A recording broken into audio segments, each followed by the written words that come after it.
નમસ્કાર ખેડૂત મિત્રો, આજે આપણે મકાઈના ફિલ્ડ ઉપર આવ્યા છીએ.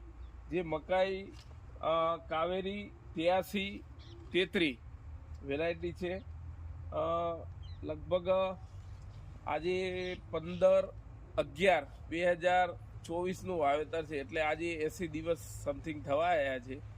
અત્યારે મકાઈ જોઈએ તો બહુ સારી છે, કે જે ડબલ ડોડા આવે છે અને થડ પણ બહુ મજબૂત છે. તમે જોઈ શકો છો કે ગમે તે ડોડા હોય તો આજે 2 ડોડા એની બેસવાની ક્ષમતા છે. 3 છે. હા, 3 છે. આમાં બી 3 છે. ઓલ ઓવર મકાઈ સારી છે. તો હું ખેડૂતોને એમ કહીશ કે આવતી વર્ષે તમારે જો મકાઈ વાવવી હોય તો આ વેરાયટી એક બહુ સારી વેરાયટી છે, કાવેરી સીડ્સની. તો વધારે પડતું ખેડૂતોને વાવવા માટે હું આગ્રહ કરું છું.